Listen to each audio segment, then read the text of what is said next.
I mean, I don't, I mean, when the GLD ETF came in, the interest in gold went up substantially and that ETF grew really, really quickly. But it also, provided a way for them to manipulate the price of gold because there were times I'm almost certain that that ETF took in the money and didn't buy the gold. So that's a nice way of siphoning off capital that wants to buy Bitcoin and not actually affecting the market.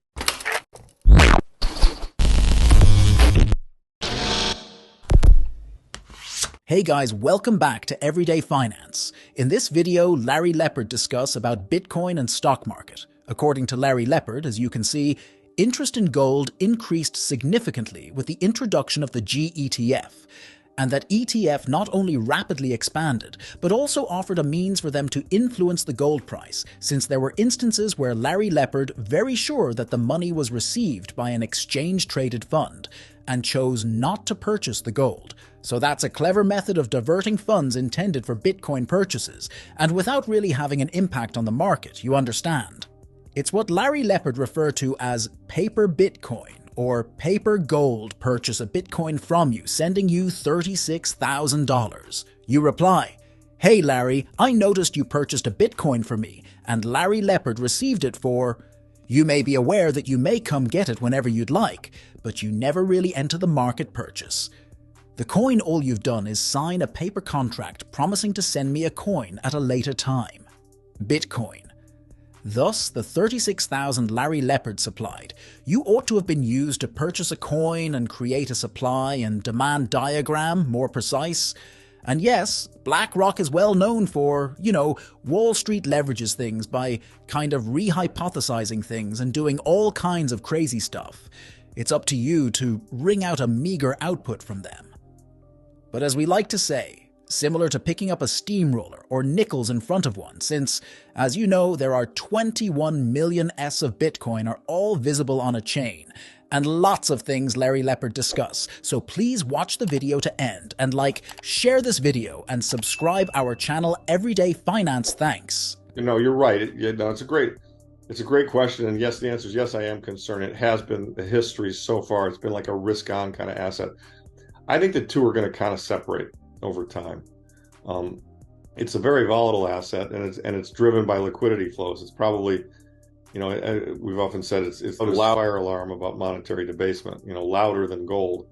And monetary debasement takes liquidity flows to push it up. So, yes, it has correlated with Nasdaq, but I think that correlation is going to fade and break down over time. Maybe not completely, because they both. I mean, Nasdaq, the good companies in Nasdaq are very high profit margin companies with very strong moats and long duration lives. I mean, you look at it like a Google. I mean, it's a thing of beauty, right? And so, Bitcoin is a similar kind of thing, but more just a stock to flow monetary unit, not an application like Google. So, So I think there will always be some correlation, but I could easily see a scenario where Nasdaq underperforms Bitcoin pretty substantially, because I think Nasdaq is pretty widely known and pretty fully adopted, and I think Bitcoin is still really early on that adoption curve, and so we've got a big ramp to go. I mean, the Malcolm Gladwell theory of tipping points, where when something gets to kind of the 10% awareness level, it rapidly climbs the curve to be at 90%, in the same time it took to get from 0 to 10. And this applies, it applies to cars and cell phones and computers and all of it. See this pattern over and over and over again. And I don't know where we are exactly, but 10% kind of sounds right to me, maybe a little lower than 10%, of the world owns and is aware of Bitcoin today. Or maybe I should say of the Western developed world. I mean, people in poverty are obviously not aware of it. And so, at some point it's going to become obvious and the tipping point will have been reached where, we'll get into really solid growth in the price of Bitcoin because there'll be a lot of new people coming into it and a fixed supply. Right? According to Larry Lepard, while Bitcoin is more of a stock than anything else, it is comparable to money unit flow, not a Google-like application. So, but knowing this, Larry Lepard believed that there will always be some sort of correlation, Although Larry could picture a Nasdaq significantly underperformed Bitcoin in this circumstance, Larry Lepard say, in my opinion, is largely accepted and well known, and Larry believe Bitcoin is still relatively early in the adoption curve, so there's still a long way to go.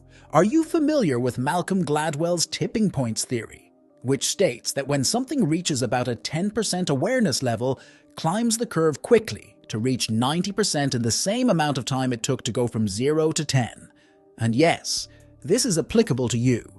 You're aware that it's used in automobiles, cell phones, laptops, and, well, everything. You can see this pattern repeatedly, again. And you know, Larry Lepard not sure exactly where we are, but 10% seems about right to me. Perhaps less than 10% of people worldwide currently possess and are aware of Bitcoin. Let's back to the Larry Lepard interview. I do. I mean, I don't, these, I mean, when the GLD ETF came in, the interest in gold went up substantially and that ETF grew really, really quickly. But it also, provided a way for them to manipulate the price of gold, because there were times I'm almost certain that ETF took in the money and didn't buy the gold. So that's a nice way of siphoning off capital that wants to buy Bitcoin and not actually affecting the market, right? It's what I call paper Bitcoin or paper gold.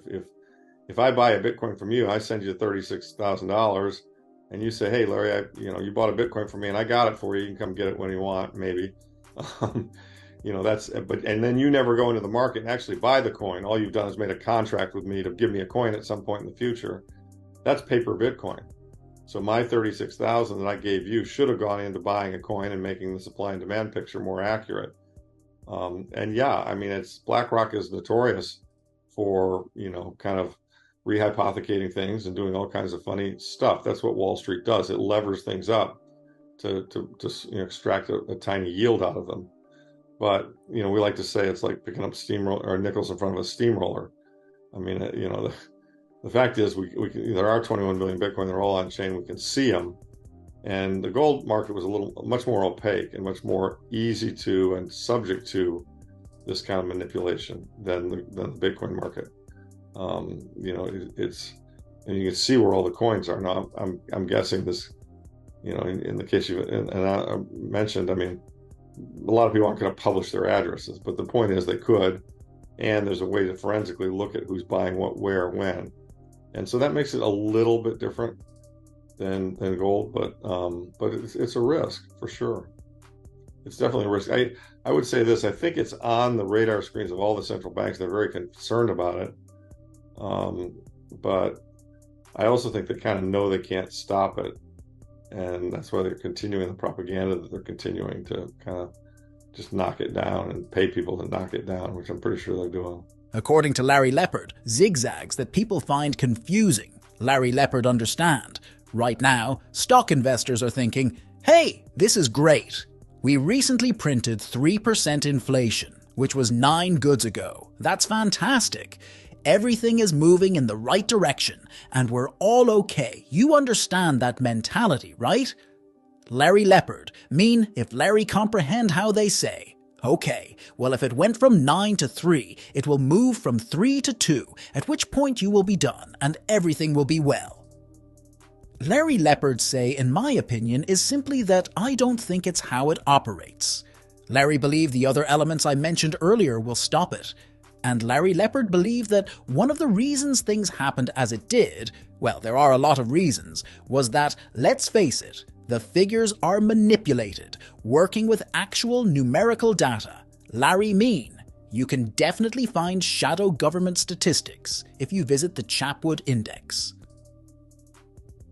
Many people noticed that certain healthcare costs were inadvertently categorized in the most recent inflation report, and they said that healthcare had decreased 34%, while nobody's healthcare had decreased 34% in the previous year. As you may know, if you learned something from this video, then please like this video and subscribe our channel Everyday Finance, and we will meet in next video. Thanks.